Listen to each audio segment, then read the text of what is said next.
అవతార పురుషుడికైనా అవాంతరాలు తప్పవు. మరి అలాంటి అవాంతరాలు ఎదురైనప్పుడు తరుణోపాయం తెలిసిన పెద్దలను ఆశ్రయించాలి. అడ్డంకులను అధిగమించి విజయాలు సాధించాలి. ఈ విషయాన్ని తెలియచేసే కథ విజయ ఏకాదశితో ముడిపడి ఉంది. త్రేతాయుగంలో సాక్షాత్తు శ్రీరాముడు పాటించిన ఈ ఏకాదశి మహిమ ఏమిటో తెలుసుకుందాం. మాఘమాసం బహుళపక్షంలో వచ్చే ఏకాదశిని ఎలా పాటించాలో, దాని మహత్యం ఏమిటో తెలియచేయమని ఓసారి ధర్మరాజు శ్రీకృష్ణుణ్ణి అడిగాడు. అప్పుడు శ్రీకృష్ణుడు, దీనికి విజయ ఏకాదశి అని పేరు. ఆ రోజు ఉపవాస జాగరణలతో మహావిష్ణువును పూజిస్తే ఎవరైనా అవాంతరాలను అధిగమించి విజయ పరంపరలు అందుకుంటారు అంటూ ప్రారంభించి ఆ కథ ఇలా వినిపించాడు. ఓసారి నారదుడు బ్రహ్మలోకానికి వెళ్ళి బ్రహ్మను ఈ ఏకాదశి గురించి అడిగాడు. దానికి బ్రహ్మ, కుమారా, ఇంతవరకు ఎవరికీ నేను దీని గురించి చెప్పలేదు. ఇప్పుడు నీ ద్వారా లోకానికి వెల్లడి అవుతుంది అంటూ చెప్పాడు. త్రేతాయుగంలో శ్రీరాముడిగా అవతరించిన మహావిష్ణువు పితృవాక్యాన్ని పాటిస్తూ సీతా లక్ష్మణులతో సహా వనవాసానికి వెళ్ళాడు. గోదావరి తీరాన పంచవటిలో వాళ్ళు ఉన్న సమయంలో లంకాధిపతి అయిన రావణాసురుడు మాయోపాయంతో సీతను అపహరించాడు. సీత కోసం వెతుకుతూ రామలక్ష్మణులు జటాయువు చెప్పిన వివరాల ప్రకారం దక్షిణ దిశగా ప్రయాణించి సుగ్రీవుడిని కలుసుకున్నారు.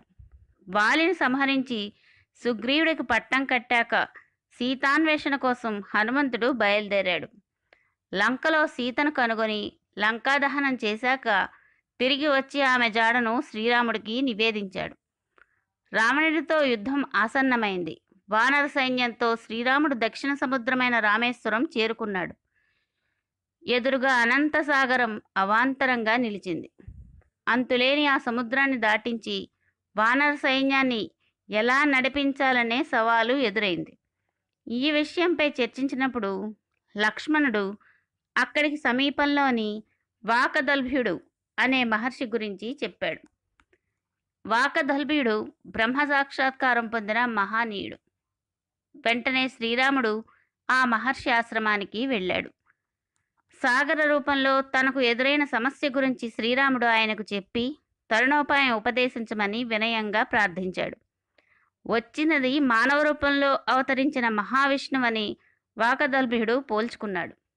తన తపస్సు ఫలించిందని పొంగిపోతూ ఆయన, శ్రీరామ, అవతార పురుషుడివయ్యా నువ్వు, నన్ను కరుణించి నా ద్వారా లోకోపకారం కోసం ఈ విషయం చెప్పిస్తున్నావు. వచ్చేది మాఘబహుళ ఏకాదశి. నువ్వు నీ పరివారం అంతా సాగర తీరంలో ఉపవాస దీక్ష పూని వ్రతాన్ని ఆచరించండి అంటూ విధి విధానాలు వివరించాడు. ఆయన చెప్పిన ప్రకారం శ్రీరాముడు ఈ ఏకాదశిని పాటించి సాగరంపై వారధి నిర్మించి లంకను ముట్టడించి రావణుడిని ససైన్యంగా సంహరించి విజయం పొందాడు అంటూ శ్రీకృష్ణుడు ధర్మరాజుకు చెప్పాడు. విధి విధానాల ప్రకారం ఈ ఏకాదశి నాడు బంగారు, వెండి, రాగి లేదా మట్టి కలశాన్ని 7 రకాల ధాన్యాలపై ఉంచి మామిడాకులు, పూలతో అలంకరించాలి. ఆ కలశంపై విష్ణువు ప్రతిమను ఉంచి పూజాధికాలతో ఆరాధించి ఉపవాసం ఉండాలి. ద్వాదశి నాడు ఆ కలశాన్ని సద్బ్రాహ్మణుడికి దానం చేయాలి. విజయ ఏకాదశి కథను విన్నా వాజపేయ యాగం చేసిన ఫలితం కలుగుతుందని సాక్షాత్తు శ్రీకృష్ణుడు చెప్పాడు.